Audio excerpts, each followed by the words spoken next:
a prisão que estremeceu o Brasil.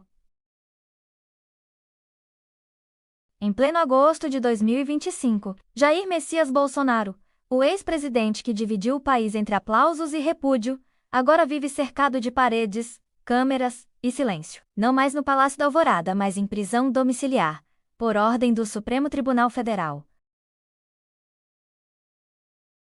O motivo? A acusação de liderar um plano para anular as eleições de 2022 e aplicar um golpe contra a democracia brasileira. Ele teria conspirado com aliados civis e militares, usado redes sociais como armas e, mesmo proibido, manteve ligações políticas perigosas. O ministro Alexandre de Moraes firme, como nunca assinou a ordem, sem celular, sem visitas livres, tornozeleira eletrônica e silêncio absoluto. Um silêncio que ecoa não só dentro da casa de Bolsonaro, mas em todo o país. Mas do lado de fora, o caos ensaia um novo espetáculo. A guerra não é mais apenas política, menos é cultural, ideológica, internacional. Classifica a prisão de Bolsonaro como uma perseguição política e aplica sanções ao ministro Alexandre de Moraes. Um presidente americano sancionando um juiz brasileiro, algo nunca antes visto.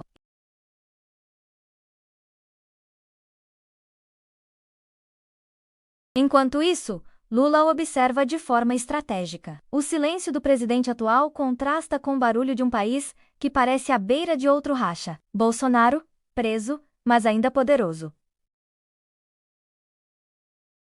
Essa não é apenas a história de uma prisão.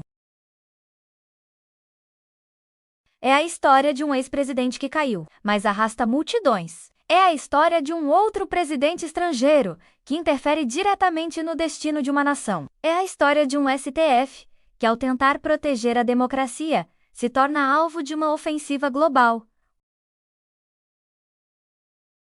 O que vem agora? A democracia brasileira resistirá? Ou estamos prestes a assistir ao maior confronto entre poder, justiça e populismo do século XXI? Não com tanques, com palavras, tarifas e sanções. Enquanto o Brasil lida com a prisão domiciliar de Jair Bolsonaro, um novo fogo começa a arder além das fronteiras. Sim, Alexandre de Moraes, o nome mais temido por bolsonaristas, agora também é alvo direto da política externa americana. Mas ele não parou por aí. Em retaliação ao que chama de prisão arbitrária de um aliado da liberdade, Trump impôs tarifas de 50% sobre produtos brasileiros, principalmente soja, carne e aço, 3 pilares da economia nacional. A medida causou reações imediatas. O dólar disparou, a bolsa caiu e a relação Brasil-EU entrou em estado de alerta vermelho. Na prática, o que Trump está fazendo é internacionalizar a crise brasileira. Ele não está apenas defendendo um ex-presidente,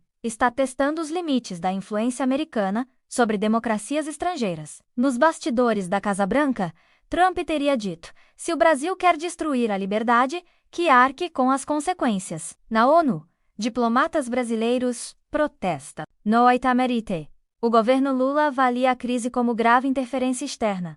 Mas o Brasil treme, porque agora não é apenas uma disputa jurídica, é uma guerra de narrativas entre nações, onde um juiz brasileiro vira inimigo estrangeiro e um ex-presidente brasileiro vira mártir internacional. O que está em jogo? Não apenas o destino de Bolsonaro, mas o futuro da soberania brasileira diante do peso de uma potência que nunca aceita perder aliados? O que virá a seguir? Sanções mais duras? Ruptura diplomática? Ou um novo tipo de guerra, menos travada com hashtags, discursos e exportações congeladas? Resumo da crise 1, início da tensão menos abril, de 2025. Escalada. Em julho a agosto de 2025. As novas tarifas entraram em vigor em 1º de agosto, Wikipédia. No dia 30 de julho, os Estados Unidos da América sancionaram o ministro do STF, Alexandre de Moraes, sob a Lei Magnitsky, aplicando congelamento de ativos e restrição de visto, acusando-o de violar direitos humanos na condução do processo contra Bolsonaro. Apenas 3 medidas bilaterais e reação brasileira. O governo brasileiro cancelou reuniões militares e comerciais, inclusive programas como o Foreign Military Sale, prejudicando projetos de compra de helicópteros e mísseis com os Estados Unidos da América. Carta Capital. O presidente Lula respondeu classificando as ações dos Estados Unidos da América como inaceitáveis, enfatizando a soberania nacional e apresentando propostas diplomáticas para a renegociação comercial antes mesmo da vigência das tarifas no início de agosto. Gov.br. Analistas, como Joaci Góes, alertaram que a postura agressiva compromete a imagem do Brasil e pode gerar graves impactos econômicos e institucionais. Jornal Grande Bahia, JGB. 4. Consequências jurídicas no Brasil. Em 4 de agosto de 2025, o STF decretou prisão domiciliar para Jair Bolsonaro, incluindo tornozeleira eletrônica e medidas restritivas, o que intensificou ainda mais o atrito com os Estados Unidos da América. Economictimes.com. Moraes classificou as ações americanas como uma tentativa de minar a democracia brasileira, enquanto o senador Chico Rodrigues criticou os Estados Unidos da América por tratar o Brasil como parceiro periférico e defendeu uma agenda estratégica alternativa baseada no desenvolvimento nacional. Sustentável. Senado Federal. 5. Plano de resposta brasileiro. Em vez de retaliações imediatas como tarifas reciprocais, o Brasil optou por um pacote interno de apoio a setores afetados menos crédito público, financiamento de exportações e por acionar a Organização Mundial do Comércio. Retaliações comerciais foram deixadas como o último recurso. Reuters.com. Principais impactos da crise. Comércio. Tarifas de até 50% sobre produtos brasileiros, principalmente café. Carne, frutas e pescado menos causam prejuízos significativos ao setor exportador nacional. Wikipédia, The Washington Post, atitodepopular.com.br. Senado Federal. Soberania judicial. Sanções contra Moraes foram vistas como interferência nos processos jurídicos e independência do STF. The Washington Post. Militar e defesa. Suspensão de reuniões militares atrasou acordos e programas de equipamento militar com os Estados Unidos da América. Carta Capital. Imagem internacional. O Brasil corre risco de isolamento diplomático, com impactos negativos sobre investimentos e alianças multilaterais. Jornal Grande Bahia, JGB, Portal Tela. Situação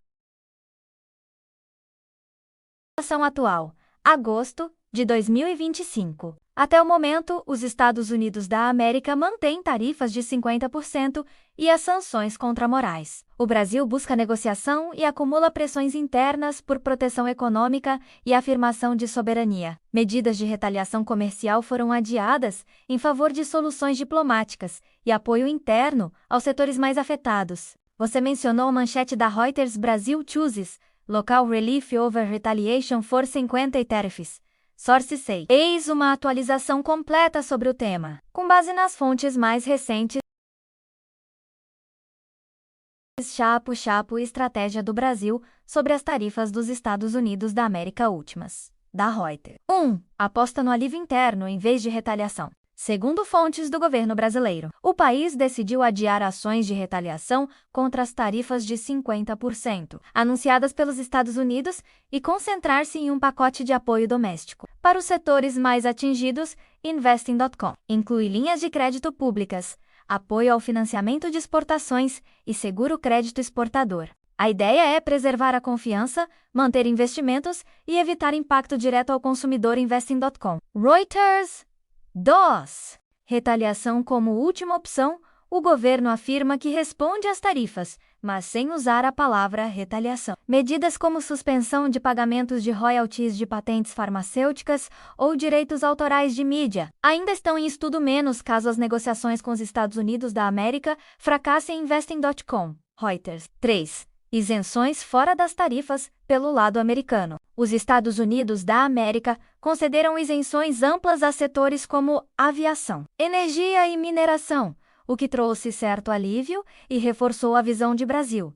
Diplomacia paciente tem sido mais eficaz do que ações retaliatórias imediatas. Investing.com. 4. Ações paralelas. Além do alívio interno, o Brasil planeja apresentar uma reclamação formal à Organização Mundial do Comércio. Embora reconheça as limitações do sistema de resolução de disputas, atualmente Reuters. Até 5 de agosto, o pacote de apoio interno sendo desenhado para os setores sob maior impacto comercial. A partir de 1 de agosto, entram em vigor as tarifas de 50% sobre exportações brasileiras para os Estados Unidos da América. Após 1 de agosto, exceções específicas são anunciadas para a aviação, energia, mineração e alguns alimentos a partir de 4 de agosto. Governo atualiza a estratégia e prioriza medidas de alívio econômico interno. Chapo-chapo. Por que essa decisão? Evitar penalizar consumidores brasileiros. Retaliar nos mesmos setores poderia elevar preços internos sem ganhos reais. Investing.com, Wikipedia. Reuters, minimizar riscos de escalada diplomática e econômica, mantendo canais de diálogo abertos. Investing.com. Reuters, a estratégia prioriza a diplomacia gradual, em vez de confrontos frontais, auxiliando empresas impactadas e preservando a estabilidade interna. Reuters, conclusão. O governo brasileiro optou por responder à crise comercial com os Estados Unidos da América, através de medidas de alívio interno e diplomacia, adiando medidas de retaliação para a última instância e monitorando possíveis contramedidas, como suspensão de royalties ou tributos sobre grandes empresas americanas. A expectativa é evitar escalada e garantir estabilidade doméstica enquanto negociações são conduzidas.